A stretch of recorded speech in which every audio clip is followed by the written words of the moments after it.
It feels like just yesterday, we had all learned and were shocked at the news about John Cena's retirement tour. From the announcement at Money in the Bank 2024 to his final wrestling match in the WWE at Saturday Night's Main Event in December 2025, the retirement tour has been one filled with great memories and controversial booking decisions. In this video, I aim to analyze John Cena's final run in the WWE, discussing notable moments and matches, and seeing if it truly lived up to the hype WWE was trying to give one of the greatest of all time. This is a strange case of Sean, and thank you for checking out this video. Please tell me your thoughts about John Cena's retirement tour in the comments, and I hope you enjoyed the video. And with that said, let's get started, shall we?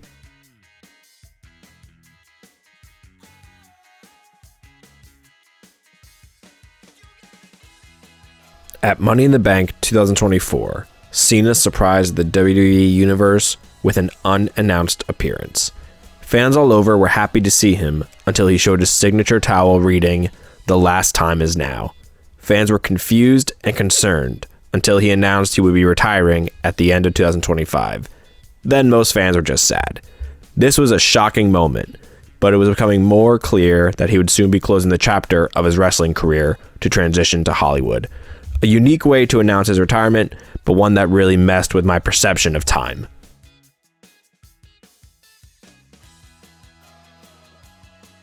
Cena would have an appearance at the monumental Raw premiere on Netflix, where he announced his entry into the 2025 Royal Rumble match.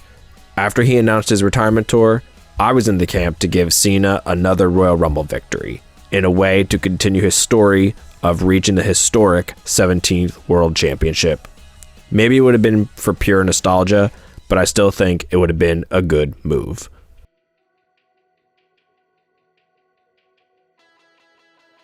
At the 2025 Royal Rumble, all the signs were pointing to the happy moment of Cena winning the Rumble, only to have that replaced with a different happy moment, with Jey Uso securing the biggest victory in his singles career at the time.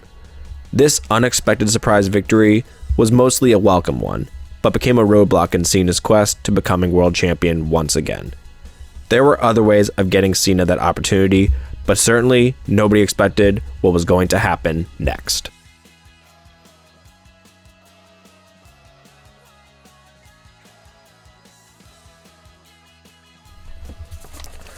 Perhaps the most talked about WWE PLE of the year. Cena looked to secure another victory in the Elimination Chamber match to secure a ticket to a World Championship match at WrestleMania 41. And Cena was able to do just that. Fans were not happy to see CM Punk's WrestleMania main event dreams get dashed, but were happy to see Cena come out on top. When WWE Champion Cody Rhodes came out to congratulate Cena, the match between two of the biggest faces of the company had been set, but was interrupted by the arrival of the final boss, The Rock. The Rock looked to Cody for an answer to his proposition, which Cody vehemently rejected. Cena showed respect to Cody for defying the final boss, only for him to do the unthinkable. Cena turned heel for the first time in 20 years and showed to be aligned with The Rock and Travis Scott for some reason. Cody would then be beaten down in one of the most shocking moments in professional wrestling history. This moment was held in such high regard, even to the level of Hulk Hogan turning heel in WCW to create the NWO. I thoroughly enjoyed this moment, mostly because I wanted to see what was in store for this version of Cena. However, I did ask myself, why now? Was it because the old management was too afraid? Was it money? Was it a combination? I still would have kept Cena a face in his final run in the company, but this path was an intriguing one.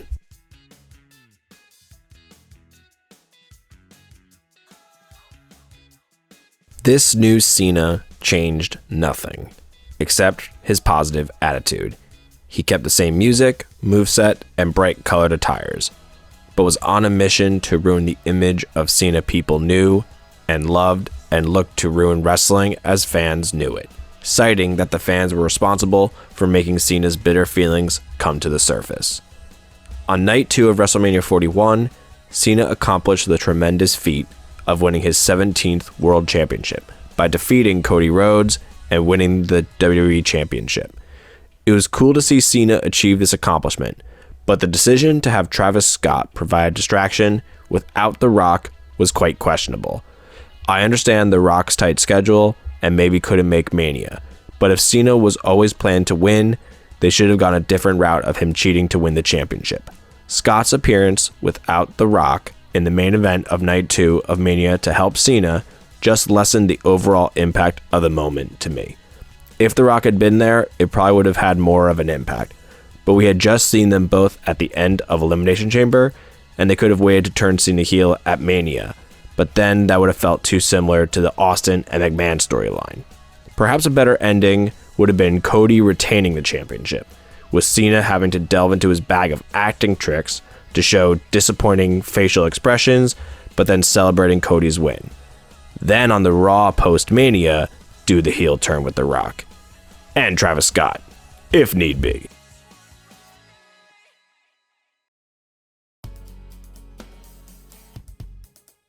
Instead, on the Raw after Mania, we got a Cena celebration, which was interrupted by one of his most infamous rivals, Randy Orton. This was unique because the roles were reversed, and we haven't seen them wrestle in a match specifically as Cena as the heel and Orton as the face. I would have preferred one more run back of a heel Orton versus a face Cena, but I'm just happy we got the match one final time. This match was very good, as you'd expect from these two. My personal favorite parts were Orton's counter of the attitude adjustment into an RKO, and the many RKOs Orton delivered in frustration to the WWE officials. It got a "This is awesome" chant, but I think in the tour there were some better matches. It was a smart decision to have R-Truth cause an accidental distraction for Orton in hopes to protect his quote-unquote childhood hero, but it also doesn't make Orton or Cena look like the true weaker of the two. This would then lead to the post-conference where Cena attacked R-Truth, which was shocking in itself. I usually don't watch the post shows, but it's a captivating moment for the next match in Cena's retirement tour.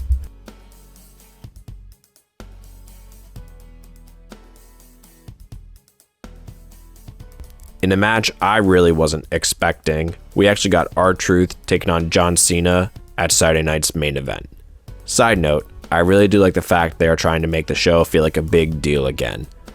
But this match was really only to serve the purpose to put more heat onto Cena.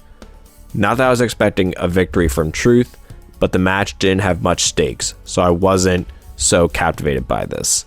This, however, wasn't Cena's only appearance on the show.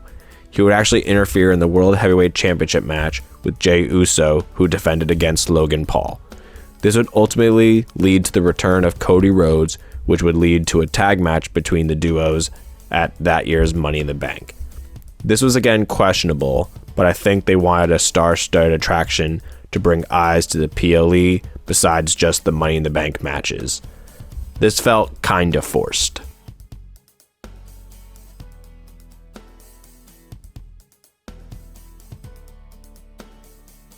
Cena would then team up with Logan Paul to take on former tag team champions Jey Uso and Cody Rhodes in a tag team contest. This match, I honestly forgot it had happened. I rewatched the highlights of it and it brought back my memory of it.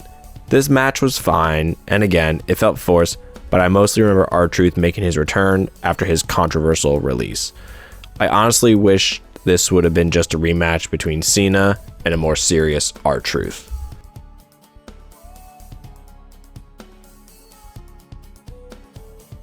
This would then lead to a match that I'm very grateful we got one last time between Cena and former rival CM Punk at Night of Champions. These rivals put on many wonderful matches, and I was hopeful we would be getting another from the pair. This was my favorite build-up to the actual match. It felt heated, and I wanted to see these two put on yet another classic. That just goes to show you how good these two actually are. The roles were again reversed as in the Orton match, so that was refreshing in a sense. This match was great. I really like how the story was that Punk and the fans were beginning to get to him, thus not using the championship as a weapon. Punk was able to remind Cena, at least partly, of who he is. Then When the Vision came out in order to make easy pickings for Mr. Money in the Bank Seth Rollins, Cena was grappling between the old Cena and the new Cena. He was able to squeeze out the victory thanks to Rollins. This match had wonderful storytelling, and it was the first great match of Cena's retirement run.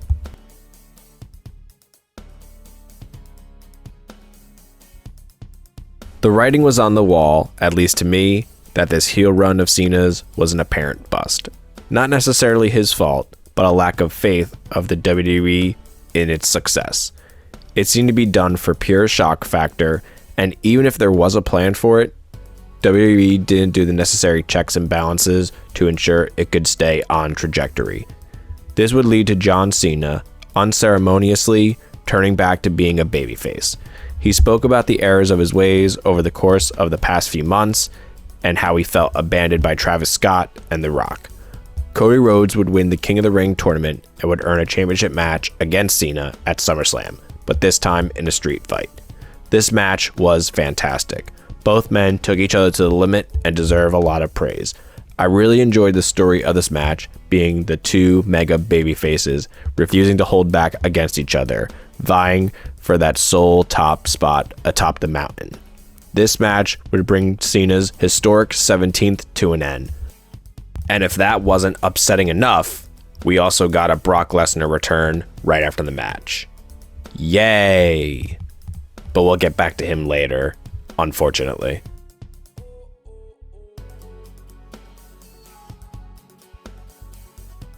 The next big match in his retirement tour would be against Logan Paul. This match was surely done for social media virality, due to the popularity of both men. Did I really want to see this match? No, not really, but with the match being in Paris, I knew the crowd was going to be great.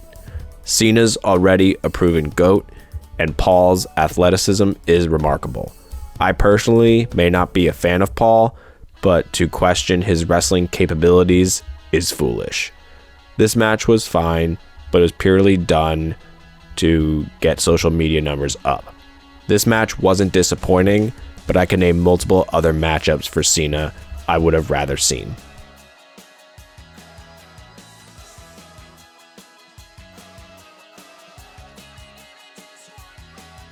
With tears in many of the Cena Nation's eyes, the time had come for Cena's last ever SmackDown.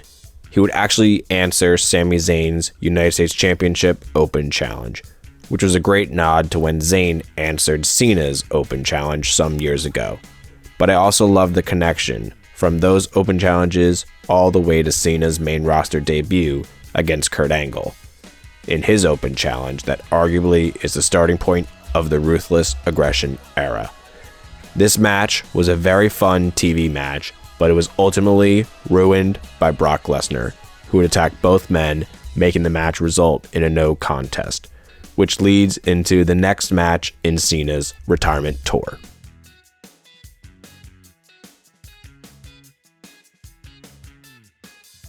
At the newly revitalized WrestlePalooza, Brock Lesnar returned to in-ring action to take on John Cena, and this match was a complete waste of a match on the retirement tour. It was nothing we haven't seen from their previous matches and was only booked to sell WrestlePalooza and ESPN subscriptions. Moving on before I get even more enraged about it.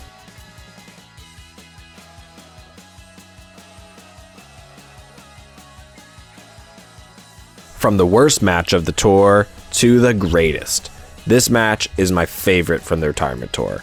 A match many thought we would never see again. At Crown Jewel, John Cena would take on former rival, the phenomenal AJ Styles. Styles had also announced that 2026 would be his final year as an active wrestler. If the stars needed to align for this match to happen, the Cosmos came through. This match had a similar feel to me to that of the end of an era, sort of like Triple H vs. Undertaker at WrestleMania 28. This match was near picture perfect for celebrating not only Cena's career, but Styles as well. Styles was doing incredible work in total nonstop action during the time Cena was rising and staying at the top in WWE. Styles made an incredible career for himself, before WWE, including a stint in Japan. When he came to the WWE, fans were clamoring for this match to happen. Between their in-ring chemistry and the shout-outs that they did throughout this match, I was more than happy to see this rivalry revisited in this excellent exhibition.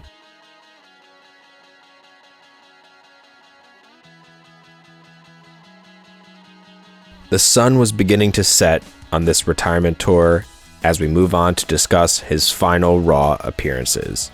Along with these episodes of Raw, we also learned about the Last Time Is Now tournament, where the winner would earn the honor of being the last opponent of the Doctor of Thugonomics.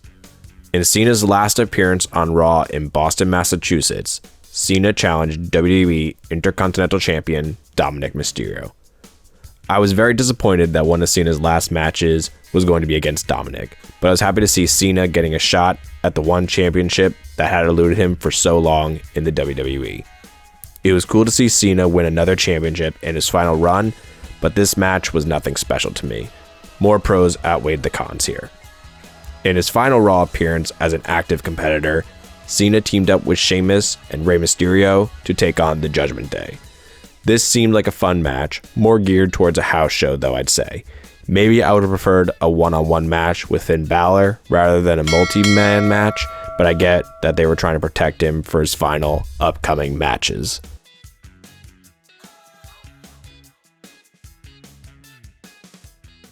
Unfortunately, Cena's reign with the Intercontinental Championship had to come to an end. I wish it wasn't so soon, but I would have kept that if he could have dropped it to someone else. In his final PLE match, Dominic received his rematch at Survivor Series. This match was maybe a fraction better than their Raw match, but it was still nothing all too great for me. I will give Dom credit for his selling of the spot off the barricade. It seemed like he was legit hurt, and I bought into the idea that they wouldn't do a spot like that after Penta just got injured in the same way. But I was fooled, as were a lot of WWE fans. The best part of this match was when Raquel Rodriguez and Roxanne Perez getting their spots in on Cena. Other than that, to me, this was a letdown for Cena's final PLE match. My Dom bias aside, there was nothing spectacular about this. It was a typical Judgment Day match, and not what I feel should have been Cena's final PLE match.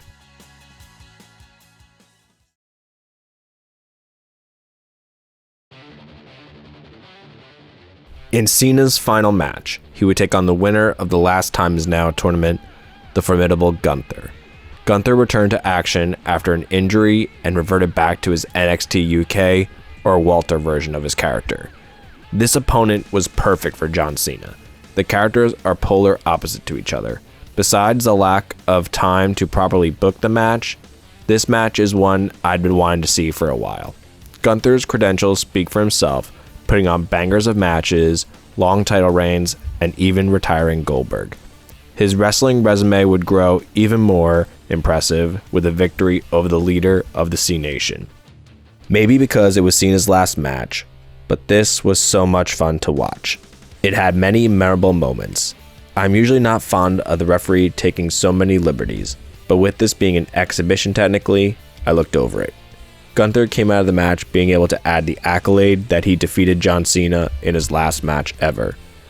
Cena hit Gunther with everything he had left, but it just wasn't enough to take him down. And I think that what was going on through Cena's head, as Gunther had the sleeper hold cinched in. I know people have their opinions about the tap and the smile, but I feel it came from a moment of realization. Realization that the last time is literally now. And as a competitor, what he's able to give can't stand to the standards of wrestlers these days, and why go through the suffering of being choked out when either way he's leaving? People say Cena gave up. I look at it as more Cena tapped out. In combat sports, tapping out is an admittance of defeat.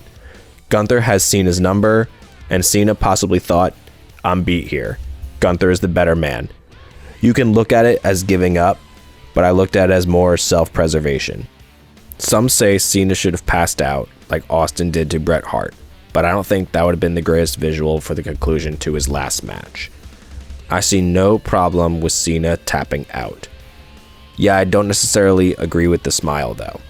I would have maybe thought of something similar to the finish of Shawn Michaels and Ric Flair at WrestleMania 24, with Cena mouthing something to his fans as he struggles in the sleeper hold, then tapping out. But in another way, I could see Cena smiling almost like he was reminiscing over his fantastic career and thought, yeah, I'm good. It was almost like he had earned his rest. But regardless, Cena retired with a defeat and gave one last epic performance for the WWE Universe. After the match, a parade of talent, friends, and co-workers came out to celebrate the greatest of all time. The world champions placed their championships on Cena, and then a special video of gratitude played for him. I thought maybe it was going to be his Hall of Fame announcement, but I'm unsure what his schedule is like for 2026. He then left his shoes and bands in the center of the ring as he took his leave as an active wrestler and walked off into the sunset to the thunderous applause from the audience.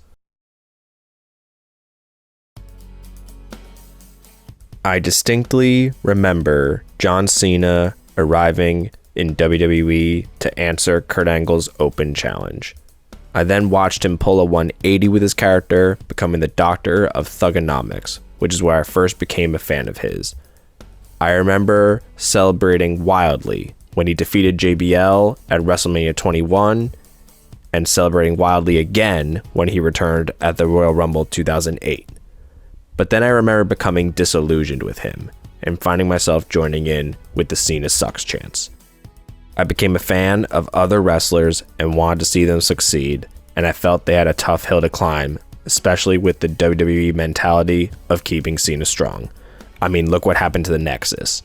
But as Cena's appearances became less and less, I grew more appreciative when he was back. I wasn't necessarily chanting for Cena, but I wasn't booing him as well. Cena gave so much to the WWE, and it's quite possible WWE wouldn't be what it is today without him.